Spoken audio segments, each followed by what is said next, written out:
Hello doctor. दौड़ती भागती जिंदगी में रखिए अपनी सेहत का ख्याल। बीमारियों की असल जड़ से उनके उपचार तक जानिए विशेषज्ञों की राय के साथ अपनी बीमारियों का सही उपचार। Hello doctor.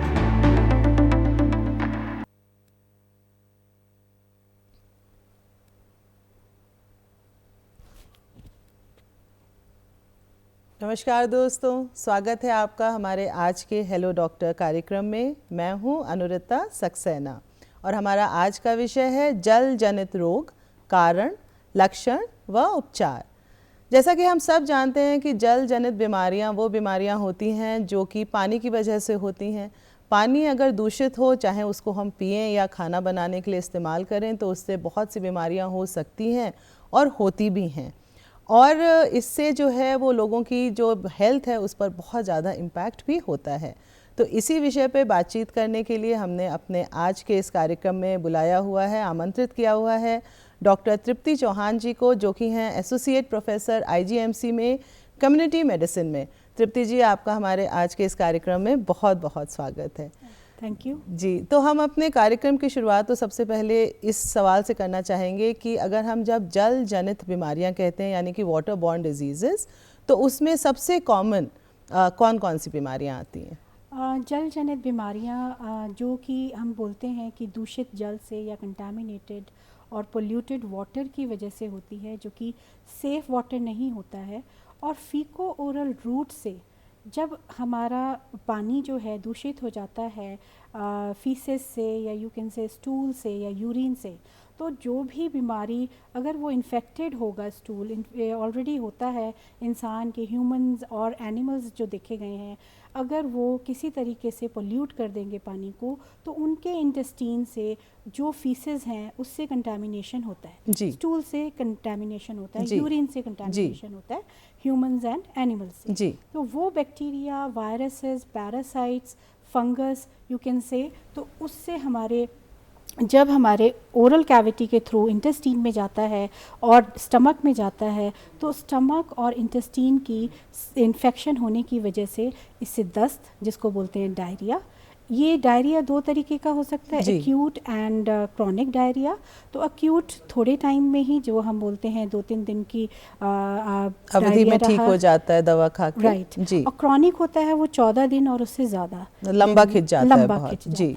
तो ये एक तो हुआ डायरिया। डायरिया के बाद हम देखते हैं डिसेंट्री। अच्छा। अगर वो इन्वेजिव हुआ बैक्टीरिया मसल्स को क्रॉस कर जाता है, म्यूकोजा को क्रॉस कर जाता है, तो तब हमारा ब्लडी डायरिया हो जाता है, जिसको हम डिसेंट्री, जिसको हिंदी में हम पेचिश भी बोलते हैं। पेचिश भी बोलते हैं, हाँ जी। तो ये डिसेंट्री हो जाती है। फिर पैरासाइट्स हैं जो होते हैं रिस्पॉन्सिबल, जो डायरिया करते हैं। और आपका जो है सम पैरासाइट्स के अलावा अब जल जनित रोग और भी हम बोल सकते हैं, जैसे कि समटाइम्स स्किन इन्फेक्ट हो जाती है बिकॉज ऑफ अगर हमारा जो पानी है वो दूषित होगा, अगर हम उससे स्नान करेंगे तो उससे स्किन रोग भी हो जाते हैं। जी। गैस्ट्रो भी, तो डॉक्टर साहब जैसे गैस्ट्रो भी जल जनित रोग ही है ना? हाँ जी। गैस्ट्रो मीन्स स्टमक, हमारा जितना भी जो है वो इन्फेक्ट हो जाता है। जी जी जी। डॉक्टर साहब, वैसे देखें तो आम धारणा जो होती है वो ये होती है कि जल जनित बीमारियां जो हैं वो ज़्यादातर गर्मी में और मानसून में होती हैं, लेकिन इधर हम देख रहे हैं न्यूज़ में कि हमारे प्रदेश में भी 2-3 जिलों में डायरिया के केसेस काफ़ी हुए। तो ऐसा क्या कारण हो सकता है? क्योंकि जाड़ों को तो बहुत ही स्वस्थ महीने माना जाता है, उसको एक हेल्दी सीज़न माना जाता है, तो हेल्दी सीज़न में जल जनित बीमारियां होना थोड़ा आश्चर्य लगा। तो क्या होता है, और ऐसे समय में भी ये बीमारियां अगर हो सकती हैं तो लोगों को क्या अपने लिए मतलब बचाव के लक्ष्य जैसे होने चाहिए, तो उपचार और कारण क्या हो सकते हैं ऐसे आजकल के मौसम में? हाँ जी, आपका बहुत अच्छा क्वेश्चन है ये। एक्चुअली हम ये मानते हैं कि हमारा जो डायरिया के रोग हैं वो समर्स में और या फिर in the beginning of rainy season, जब गर्म और आपका जो है बारिश का महीना होता है, क्योंकि बैक्टीरिया को पनपने के लिए उस टाइम पे काफ़ी अच्छा मल्टीप्लाई कर जाता है ग्रोथ और एक कंड्यूसिव उसको एनवायरनमेंट। पानी भी बहुत सारा होता है, बारिश बहुत हो रही होती है और सफाई रखना मुश्किल होता है, सफाई रखना मुश्किल हो जाता है, पाइप्स टूट जाते हैं हैवी रेनफॉल से, फ्लड से, और पानी भी इकट्ठा हो जाता है। तो वहाँ पे जो ब्रीडिंग होती है, एक तो वेक्टर्स की ब्रीडिंग भी होने लगती है, और साथ में जब आपका जो जल है वो जो दूषित होता है, साथ में हमारा देखा गया है कि जो ह्यूमंस की जो इम्यूनिटी है उस टाइम पे बिकॉज ऑफ टेम्परेचर वो डाउन हो जाती है, कोप अप नहीं कर पाते हैं, तो उस टाइम पे वल्नरेबल हो जाती है बॉडी और इन्फेक्शन होने के बहुत चांसेस रहते हैं, डायरिया, फिर हेपेटाइटिस, जॉन्डिस भी हो सकता है। तो ये कारण होते हैं मोस्टली, पर ये डिपेंड करता है पैथोजेंस पे, माइक्रो ऑर्गेनिजम्स पे। कुछ जो विंटर डायरिया भी होते हैं जो कि आपके वायरल डायरियाज होते हैं, मोस्टली नॉर वायरस हुआ, आपका रोटा वायरस बच्चों में होता है, मोस्टली देखा गया है। फिर उसके बाद जो है आपका सितंबर टू दिसंबर जो है कॉलरा के केसेस काफ़ी देखे जाते हैं, जी, जिसको बोलते हैं। और एक केस भी हमारे लिए उस टाइम वो बहुत ट्रबलसम होता है क्योंकि ये एकदम से फैलता है और एक्यूट वाटरी डायरिया करके, और विद इन मेरे ख्याल में 1 या 2 घंटे में ही काफ़ी डिहाइड्रेटेड हो जाता है पेशेंट, और डिहाइड्रेशन बच्चों में बहुत जल्दी से स्लिप करता है, और डिहाइड्रेशन होने के कारण बच्चे की मौत कभी भी हो सकती है। तो उस केस में हमें जो है ट्रीटमेंट सीख करना चाहिए एज सुन एज पॉसिबल, जितना जल्दी हो सके आप हॉस्पिटलाइज होइए और डिहाइड्रेशन को, सीवियर डिहाइड्रेशन को मैनेज करते हैं और अप्रोप्रिएट एंटीबायोटिक जो है, सूटेबल एंटीबायोटिक्स दी जाती है। यानी कि डॉक्टर साहब, जो मुझे आपकी बातों से समझ में आ रहा है वो ये कि भले ही धारणा ये है और ज़्यादातर इंसिडेंसेस जो हैं वो जो मतलब गर्मी और बरसात के समय में होते हैं, बट ये वाले रोग जो हैं जैसा कि आपने कहा कि वाटर के कंटामिनेशन से होते हैं, तो ये किसी वक्त भी हो सकते हैं और लोगों को इनके लक्षणों का पता होना चाहिए और ये भी पता होना चाहिए कि अगर इस तरह के लक्षण आपको आ रहे हैं तो आपको इमीडिएटली जो है वो क्या करना चाहिए। तो हम डायरिया से ही शुरुआत करते हैं डॉक्टर साहब कि आपके हिसाब से कौन से वो ऐसे लक्षण हैं जिसको देख के लोगों को इमीडिएटली मेडिकल हेल्प सीख करनी चाहिए? इमीडिएटली मेडिकल हेल्प का मैं जहाँ तक बताती हूँ आपको, एक तो एक्यूट वाटरी डायरिया, जैसे ही आपको लगता है कि पेशेंट को बहुत ज़्यादा जो वाटरी स्टूल है, स्टूल उसकी कंसिस्टेंसी, जो स्टूल मतलब जिसको बोलते हैं हम मोशंस जो होते हैं हमारे, जी, मोशंस जो हैं वो अगर स्टूल फॉर्म्ड नहीं है और आपको लगता है कि बहुत ज़्यादा वाटरी डिस्चार्ज हो रहा है, वाटरी लूज, यानी कि जो आपका मल है वो सिर्फ पानी ही पानी है, हाँ, जी, और एकदम से जल्दी से हुआ है और उसकी फ्रीक्वेंसी जो है दिन में कम से कम 4-5 बार जा रहे हैं, तो उसी टाइम आप देखते हैं कि डिहाइड्रेशन में स्लिप कर जाता है पेशेंट। डिहाइड्रेशन आपको कैसे पता चलता है? मुंह और जीभ सूख जाती है, आइज़ संकन हो जाती हैं, स्किन की जो है टर्जिडिटी या स्किन की जो इलास्टिसिटी कहते हैं वो कम हो जाए। तो डॉक्टर साहब, डिहाइड्रेशन से हमारे जो भाई बहन हैं जो हमारा ये कार्यक्रम देख रहे हैं वो यही समझे ना कि हमारी बॉडी में यानी हमारे शरीर में पानी की जितनी ज़रूरत होती है वो बहुत ज़्यादा कम हो जाती है क्योंकि हम इतने ज़्यादा लूज वाटरी जो है वो हम मल और कर रहे होते हैं, तो इसलिए तो उससे फिर कैसे बचा जाए? हाँ जी, ये हमारी धारणा है कि एक तो हम पानी निकल रहा है बॉडी से, पर पानी के साथ साथ इसमें इलेक्ट्रोलाइट्स की कमी है, खनिज भी निकल रहे हैं, खनिज भी निकल रहे हैं, सॉल्ट एंड आपके सोडियम पोटेशियम की कमी हो जाती है। तो वो इलेक्ट्रोलाइट्स की कमी नहीं होने देनी हम, क्योंकि इलेक्ट्रोलाइट्स आपको और चीज़ों में हेल्प करते हैं, फंक्शनिंग में, फिजियोलॉजी में बॉडी की हेल्प करते हैं, तो उनको रिप्लेनिश करना, उनको रिप्लेस करना बहुत ज़रूरी हो जाता है। तो पानी के साथ साथ salt and water, salt and electrolytes हमें करने हैं। तो इसके लिए ORS, ओरल रिहाइड्रेशन थेरेपी इसको बोलते हैं, और जो ORS आपका सॉल्ट होता है उसको हमने 1 जग पानी में घोल के पीना होता है। तो 1 जग पानी में हम कैसे घोलेंगे? पानी भी हमारा एक तो सेफ़ वाटर होना चाहिए। पानी को जो है हम रोलिंग बॉयल करेंगे। रोलिंग बॉयल का मतलब हुआ पहले आप बॉयल होने दें, और जैसे ही बॉयल होगा 15 से 20 मिनट तक उसको बॉयल करने के बाद ठंडा करके और उसमें उस ओरल रिहाइड्रेशन सॉल्ट के पैकेट को घोल के अच्छी तरह घोलने के बाद हम उसको कंज्यूम करते हैं। ये आपने डॉक्टर साहब बहुत अच्छी बात कही कि रोलिंग बॉयल करें, क्योंकि ज़्यादातर लोग जो हैं, मैंने देखा है इनफैक्ट काफ़ी पढ़े लिखे लोगों की भी ये जो है पानी को सही तरीके से किस तरह से बॉईल करना है, ये बहुत सारे लोगों को नहीं समझ में आता है। आई थिंक आपके पास भी बहुत से ऐसे पेशेंट आते होंगे जिनको आपको ये समझाना पड़ता होगा कि पानी जब खौलने लग जाए, जब उसमें वो बुलबुले निकलने लग जाएं, तो उसके निकलने के बाद उसको जो है 15 से 20 मिनट तक खौलाएं।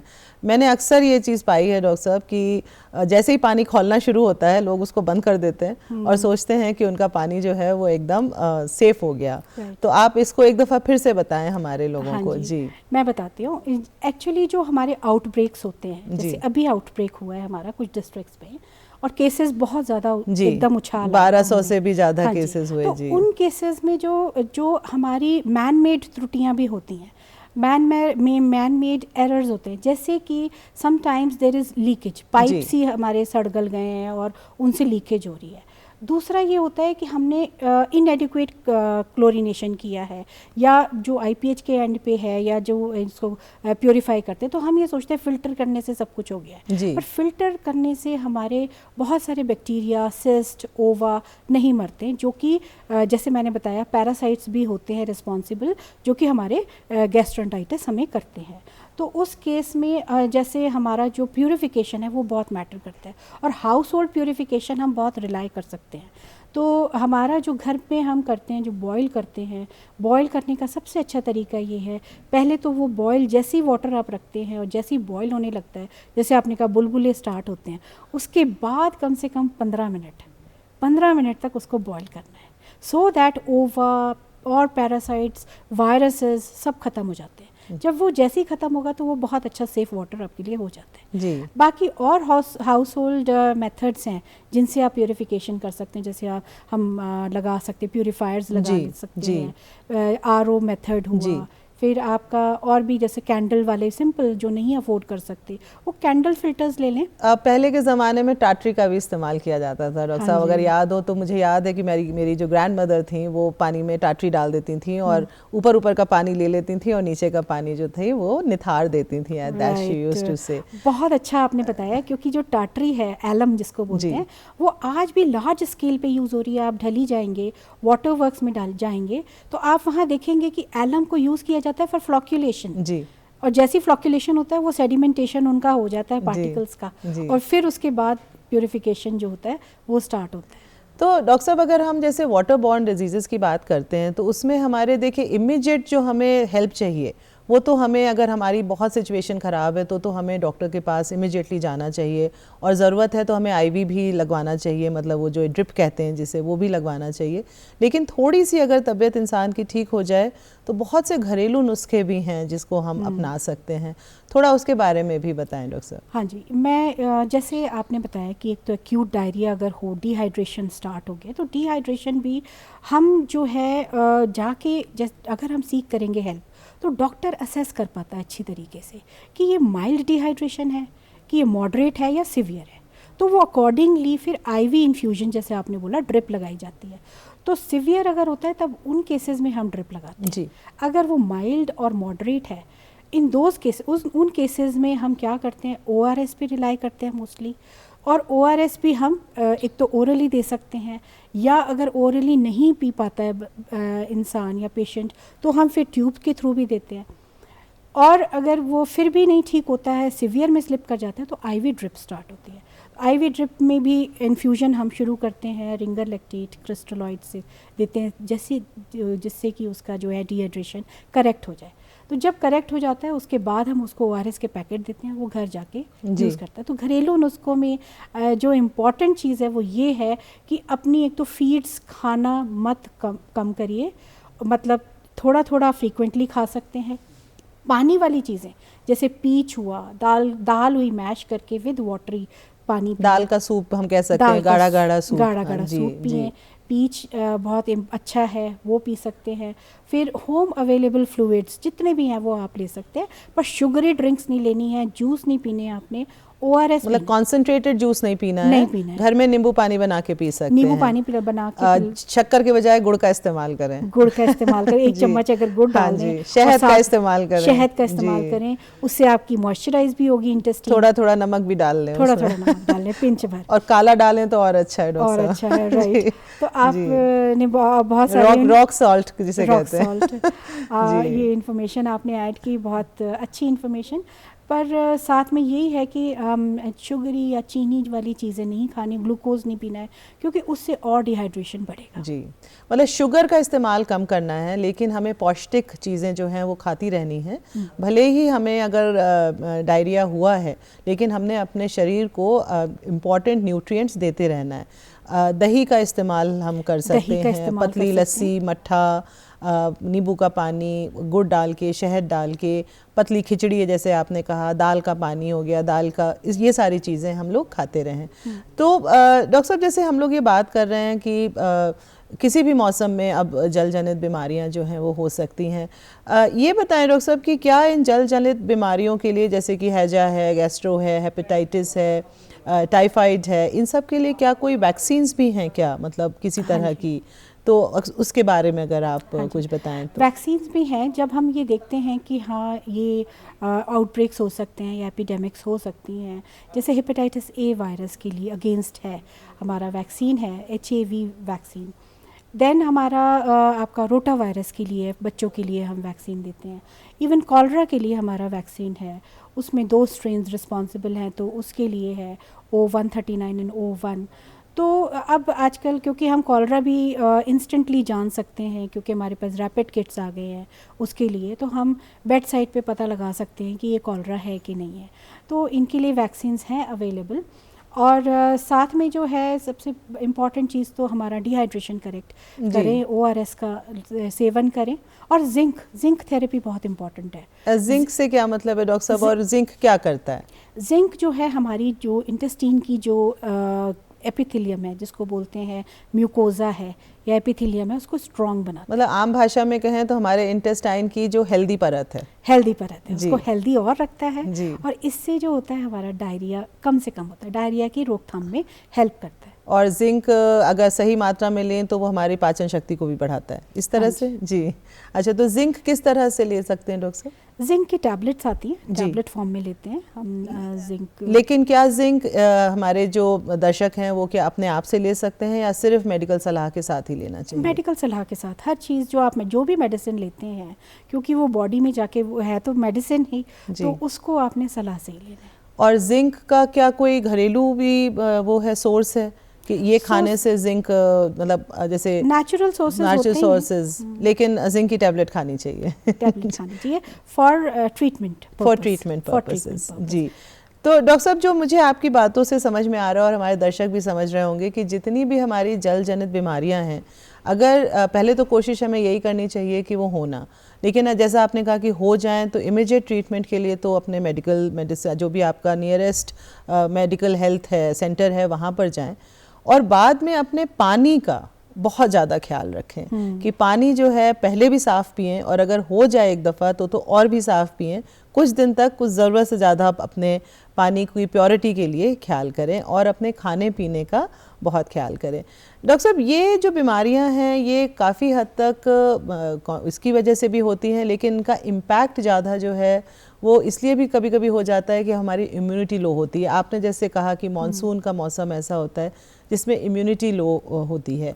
क्या ऐसा भी हम कह सकते हैं कि जब से हमें कोविड वायरस फैला है हमारे देश में, मतलब पूरे विश्व में, कि आम इंसान की इम्यूनिटी वैसे ही थोड़ी सी लो हो गई है? आप ऐसा फील करती हैं क्या कि मतलब? हाँ, या मैंने ये फील किया है, जो कोविड है, पोस्ट कोविडली देखा गया है कि क्योंकि ये वायरस ऐसा था, इसने बड़ा भारी इम्पैक्ट किया हमारी बॉडी पे, हमारी इंटेस्टाइन से लेके हमारे पूरे सारे सिस्टम पे असर डाला है। उससे जो एपिथेलियम है वो काफ़ी उसमें मतलब उसकी जो रेजिस्टेंस है मुझे लगता है वो डिक्रीज़ किया है। इम्यूनिटी बहुत डाउन हुई है लोगों की, वो धीरे धीरे विद टाइम रिगेन होगी, पर ये बिकॉज़ इस वजह से देखा जा रहा है कि और वायरसेस भी हावी हो रहे हैं जो इतने ज़्यादा फेटल नहीं है कोविड की तरह, पर इसकी वजह से हमारी बिकॉज़ इम्यूनिटी डाउन गई है तो हमें इन्फेक्शंस लग रहे हैं, चाहे वो इंटेस्टिनल हो, चाहे वो रेस्पिरेटरी हो, चाहे वो और इन्फेक्शंस हो। इसीलिए किसी भी समय पे अब कोई भी इन्फेक्शन जो है वो होने लगता है। अदरवाइज पहले कुछ इन्फेक्शंस कुछ मौसम में ही होते थे, लेकिन अब आई थिंक जो आप बात कह रही हैं वो काफ़ी हद तक सही है कि कोविड के बाद इंसान की इम्यूनिटी कम होने की वजह से बीमार होने की जो संभावनाएं हैं वो थोड़ी ज़्यादा बढ़ गई हैं। क्लाइमेट चेंज का भी मुझे लगता है डॉक्टर साहब इस पे काफ़ी असर हुआ है, क्योंकि जैसा कि आपने कहा कि गर्मियों में ये सारी बीमारियां इसलिए होती हैं क्योंकि मौसम गर्म हो जाता है। अब तो कभी कभी जाड़ों में ही गर्मी होने लगती है, तो कुछ आप हाँ जी, ग्लोबल वार्मिंग जैसे है ये तो है ही एक इशू, एनवायरमेंटल इशू जिसको बोल सकते हैं। तो इससे क्या है कि हमारा जो टेम्परेचर राइज़ हो रहा है और विद 1 डिग्री टेम्परेचर राइज़ हम देख रहे हैं कि बीमारियों का भी ट्रेंड चेंज हो रहा है, जो पहले सीजनल वेरिएशन के साथ होती थी।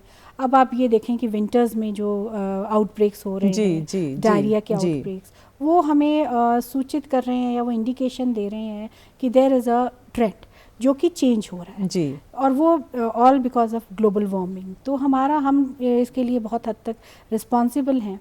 तो ये एनवायरनमेंट तो है ही, साथ में जो हमारा जो इनसैनिटेशन भी है, इंसान जो है अपने एनवायरनमेंट को गंदा करता है, तो वो भी ना हो। मतलब क्लाइमेट तो चेंज हो ही रहा है, वेदर चेंज हो रहा है, क्लाइमेट चेंज हो रहा है, तो बीमारियों का स्वरूप भी जो है वो बदल रहा है। कोई भी बीमारी किसी वक्त भी मनुष्य पर आक्रमण कर सकती है।